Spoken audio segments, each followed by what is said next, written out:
Hello students, welcome to my channel. इस video में हम डिस्कस करेंगे लिमिट ऑफ फंक्शन के next topics means modulus function and greatest integer function. Okay, सबसे पहले समझते हैं कि लिमिट की एक्चुअल डेफिनेशन क्या है। जैसे ये हमारे पास एक नंबर लाइन है, ये हो गया नंबर सी। ओके, अगर हमें कहा गया है कि limit x approaches to C, तो इसका मीनिंग क्या होगा कि x is very close to C. Very close to C means या तो सी जैसे ये सी पॉइंट हो गया, या तो सी का इधरला पॉइंट होगा जैसे छोटा सा पॉइंट कोई, जैसे यहाँ नेबरहुड जितने भी इसके नेबरहुड्स होंगे। ओके, या सी से थोड़ा सा बड़ा होगा, जैसे यहाँ प्लस हो गया यहाँ। ओके, ये हो गया सी प्लस, ये हो गया सी माइनस। इस इधरली लिमिट को बोलते हैं हम लेफ्ट हैंड लिमिट, ये लिमिट होती है राइट हैंड लिमिट। क्लियर।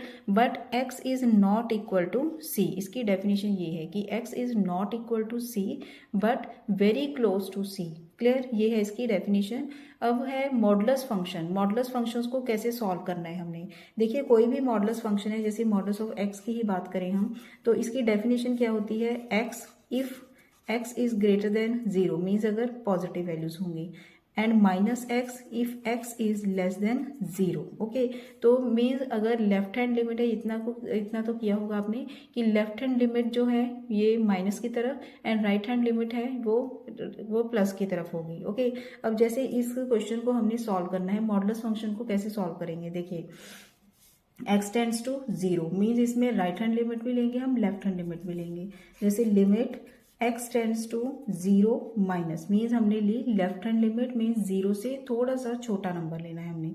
तो इस केस में क्या होगा, 3x plus 2 and modulus of x क्या होगा अब इसमें, माइनस एक्स, क्योंकि मैंने कहा कि x is less than zero, तो माइनस एक्स होगा modulus of x। Okay, divided by and 5x minus 3 minus x. देखिए, अगर हम लेफ्ट हैंड लिमिट लेंगे तो सिंपली मॉडुलस फंक्शन को नेगेटिव फंक्शन लेंगे, एंड अगर हम राइट हैंड लिमिट लेंगे means x tends to zero plus लेना है अगर, तो मॉडुलस फंक्शन को हमने पॉजिटिव फंक्शन लिखना है, मीन्स मॉडुलस ऑफ एक्स है जो, उसको हमने एक्स लिखना है। ओके, तो इसको सॉल्व करेंगे। अब ये आ जाएगा हमारे पास limit x tends to zero minus 3x, देखिए प्लस माइनस माइनस हो गया, 3x माइनस 2x हो जाएगा हमारे पास x, divided bye 5x plus 3x आ जाएगा, तो ये बनेगा 8x, तो x के साथ x कैंसिल हो गया और हमारे पास इसका रिजल्ट आ गया 1/8 मीन्स ये है left hand limit. Okay, and right hand limit क्या आएगी, x tends to zero plus and 3x, अब आएगा प्लस 2, मॉडुलस ऑफ x को क्या लिखना है हमने, x, divided by then 5x minus 3x। अब इसको भी सॉल्व कर देंगे and this will be limit x tends to zero plus this is 5x divided by 2x and its result will be 5/2। अब देखिए, लेफ्ट हैंड लिमिट आ गया 1/8 and right hand limit आ गई 5/2, एंड हमें आंसर गिवन है this is equal to 2/3, so its result is false. Okay, ये होगा फॉल्स, आंसर आ गया। Clear students. ना नेक्स्ट क्वेश्चन देखिए, इसमें है function F x is equal, ये पहले ही मैंने सॉल्व कर दिया है। ओके, जैसे एफ एक्स फंक्शन है हमारे पास x square plus x minus 6 divided by modulus of x minus 2। अब देखिए, मॉडुलस ऑफ एक्स माइनस 2 क्या आएगा, positive if x is greater than 2, negative if x is less than 2। Okay, इसमें हमने left hand limit and right hand limit निकालनी है और बाद में बताना है कि इनकी लिमिट एग्जिस्ट करती है या नहीं। ओके, नाउ पहले हम निकालेंगे लेफ्ट हैंड लिमिट, ये है हमारे पास left hand limit. Left hand limit क्या है, देखिए x square plus x minus 6 के ऑलरेडी हमने फैक्टर बना लिए हैं, these are x minus 2 x plus 3 divided by, अब देखिए क्योंकि ये लेफ्ट हैंड लिमिट है so x is value of x is less than 2, so modulus of x minus 2 क्या आएगा, माइनस एक्स माइनस 2। ओके, ये कैंसिल हो गई और हमारे पास रह जाएगा minus limit x tend to 2 minus x plus 3, ये बचेगा। ओके, अब हम एक्स की वैल्यू पुट करेंगे 2 माइनस एच, क्योंकि देखिए जब भी हमारे पास 2 माइनस होता है तो हम इसे पुट करते हैं x is equal to 2 minus H. Okay, then as x tends to 2 minus H tends to 0, H की लिमिट हो गई 0, देन हमने इसमें सभी को पुट करना है, एक्स की वैल्यू हमने पुट कर दी 2 minus H plus 3 is equal to 2 plus 3 आ गया 5, एंड एच को हम पुट कर देंगे 0 एंड हमारे पास आ गया माइनस 5। सेम ऐसे ही limit x tend to 2 plus जब ले लेंगे, राइट हैंड लिमिट है ये, क्योंकि लेफ्ट हैंड लिमिट मैंने क्या बताया है आपको, जैसे ये 2 आ गया। ओके, अब ये जो इधर की वैल्यूज होंगी लेस देन 2, ये होंगी एक्स टेंड्स टू 2 माइनस, जो इधर की वैल्यूज होंगी ये होंगी ग्रेटर देन 2, एंड यहाँ राइट हैंड लिमिट होगी x tend to 2 plus. Clear. तो इसमें जो वैल्यूज पुट करेंगे हम 2 प्लस एच ले सकते हैं, ये है 2 माइनस एच। क्लियर। तो इसमें 2 प्लस एच लिया हमने as x tend to 2 plus H tends to 0। So हमने जब पुट करके हमारे पास आंसर आ गया 5। तो लिमिट लेफ्ट हैंड लिमिट आ गई -5 एंड राइट हैंड लिमिट आ गई 5। So limit of function does not exist, क्योंकि दोनों इक्वल नहीं है। अगर दोनों इक्वल होंगे तो दोनों एग्जिस्ट करेंगे लिमिट। Clear students.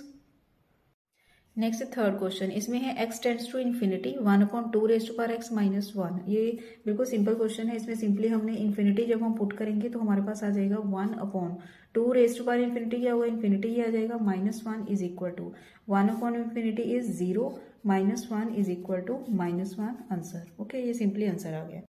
नेक्स्ट अब करेंगे हम फोर्थ क्वेश्चन, जिसमें है limit theta tends to π/2 log modulus of theta minus π/2 divided by tan theta. Okay, इसमें अब देखिए लॉग के साथ मॉडुलस है। अब मॉडुलस का नेगेटिव फंक्शन भी होगा, पॉजिटिव फंक्शन भी होगा। पॉजिटिव फंक्शन तो ओके है, बट नेगेटिव फंक्शन के लिए, क्योंकि लॉग के साथ अगर हम नेगेटिव वैल्यू लिखेंगे तो वो अनडिफाइंड हो जाएगी। ओके, तो वो सो हम इसके लिए पॉजिटिव केस ही लेंगे एंड हमारे पास आ जाएगा put x theta tends to π/2 plus h. Okay, तो इस केस के लिए ये हमारे पास क्या रहेगा, पॉजिटिव। तो मॉडुलस फंक्शन आएगा यहाँ पॉजिटिव। क्लियर। तो ये हमारे पास आ गया लिमिट h टेंड्स टू 0। ये बताइए आपको as theta tends to π/2 h tends to 0 लिखना है इसको। Then limit h tends to 0 log यहाँ जाएगा h positive h divided by and tan बनेगा यहाँ π/2 plus h। okay, and this will be limit h tends to 0 log h divided by ये आ जाएगा माइनस कॉट h। ओके, क्योंकि π/2 plus theta is second quadrant में tan होगा negative and so this will be minus cot h। Clear. And then अब देखिए इसमें जब हम h की वैल्यू 0 पुट करेंगे तो हमारे पास इन्फिनिटी अपॉन इन्फिनिटी आ जाएगा। Clear. And this will be equal to ये आ जाएगा हमारे पास log h। अब ये फॉर्म बन जाएगी हमारे पास इन्फिनिटी अपॉन इन्फिनिटी। क्लियर। जब इन्फिनिटी अपॉन इन्फिनिटी आएगा तो हमारे पास बनेगा ये केस ऊपर भी डेरिवेटिव नीचे भी डेरिवेटिव, क्योंकि इंडिटर्मिनेट फॉर्म्स आ गई तो ऊपर भी डेरिवेटिव लेंगे नीचे भी डेरिवेटिव लेंगे। This will be limit h tends to 0 log h है 1/h डेरिवेटिव आ गया divided by and cot x का डेरिवेटिव क्या होगा, cosecant square h। Clear. And this is equal to limit h tends to 0। Cosecant को हम sign बना देंगे क्योंकि साइन का हमारे पास फॉर्मूला है लिमिट का। तो ये बनेगा 1/h साइन स्क्वायर h, ऊपर आ जाएगा साइन स्क्वायर h। अब देखिए साइन स्क्वायर h के साथ नीचे क्या होना चाहिए, एक और h, और h एक ऑलरेडी है, एक h और होना चाहिए h इंटू h। ओके, तो इसकी वैल्यू तो आ जाएगी 1 and this will B 1 into and h की जगह पर हम जब 0 पुट करेंगे एंड दिस विल बी 0। ये आंसर आ गया।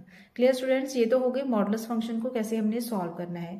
नेक्स्ट मैं करवा रही हूँ आपके पेपर में ये ग्रेटेस्ट इंटीजर फंक्शन की लिमिट है नहीं, बट इसको मैं इंट्रोड्यूस करूँगी क्योंकि अगर ये आ जाए तो आप इजीली कर सकते हैं। ओके, बिल्कुल सिंपल है। देखिए ग्रेटेस्ट इंटीजर फंक्शन क्या होता है, जैसे ग्रेटेस्ट इंटीजर फंक्शन है x, ये होगी हमारे पास नंबर लाइन। ओके, अगर तो देखिए कोई भी इंटीजर है हमारे पास, जैसे 2 आ गया 3 आ गया, तो इसका ग्रेटेस्ट इंटीजर क्या रहेगा, सिंपल इंटीजर ही रहेगा। अगर ये इंटीजर है तो ये भी इंटीजर ही होगा, जैसे -2 आ गया तो ये भी -2 ही आएगा। ओके, अदरवाइज अगर इंटीजर से के अलावा जैसे कोई रैशनल और इरेशनल नंबर आ गया तो उसको कैसे सॉल्व करना है, हमने मीन्स डेसिमल पॉइंट वाला नंबर आ गया तो उसको कैसे सॉल्व करेंगे। अब देखिए अगर यहाँ आ गया 2.5,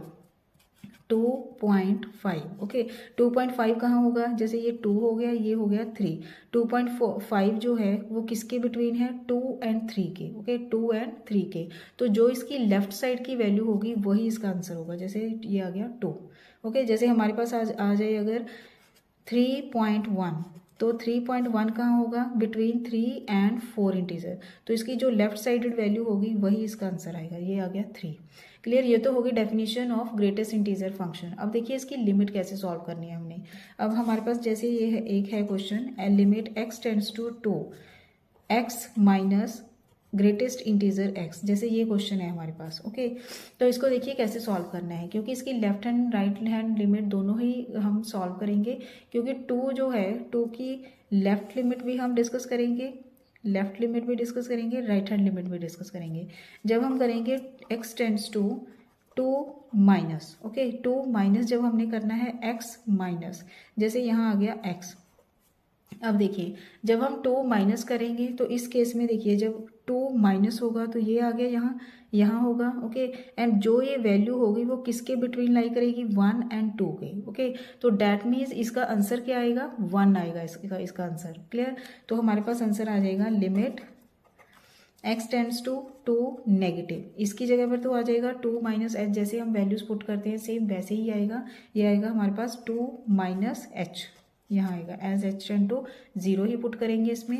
एज डिटेल में करके बता देती हूँ, put x is equal to two minus h as x tends to two h tends to 0, two minus H tends to 0। तो ये हमारे पास केस बनेगा limit h tends to 0।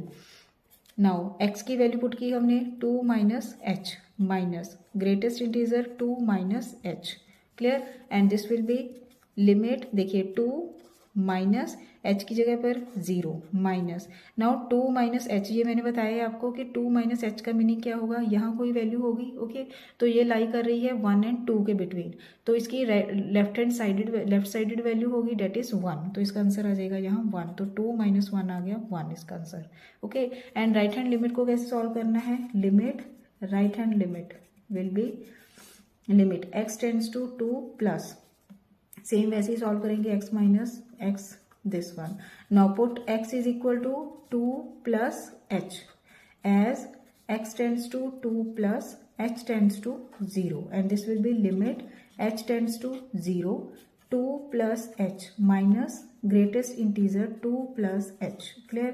and this is equal to 2 plus h की जगह पर 0 minus. अब देखिए 2 प्लस का मीनिंग क्या होगा, जो भी वैल्यू होगी वो लाई करेगी 2 and 3 के बीच में, ओके। तो इसकी वैल्यू क्या आएगी, इसका ग्रेटेस्ट इंटीजर क्या आएगा, 2 प्लस एच का left sided value means 2, okay. तो ये इसका आंसर आ गया 2 and this is equal to 0। तो ग्रेटेस्ट इंटीजर वैल्यूज जो होती हैं, फंक्शंस होती हैं, उनकी भी लिमिट कम ही एग्जिस्ट करती हैं, ओके। अगर तो वैल्यू 0 0 आ गई तो एग्जिस्ट कर जाती है, अदरवाइज अगर जैसे यहाँ x टेंड टू 2 आ गया, x टेंड टू 3, कोई भी नॉन जीरो वैल्यू आ गई तो उनके लिए कम ही एग्जिस्ट करती है, क्लियर स्टूडेंट्स। ये हो गए greatest integer and modulus function की डेफिनेशंस, ओके, डेफिनेशंस एंड इनकी लिमिट्स जो हैं कैसे सॉल्व करनी है हमने, clear students. Thanks for watching, खुश रहिए, पॉजिटिव रहिए।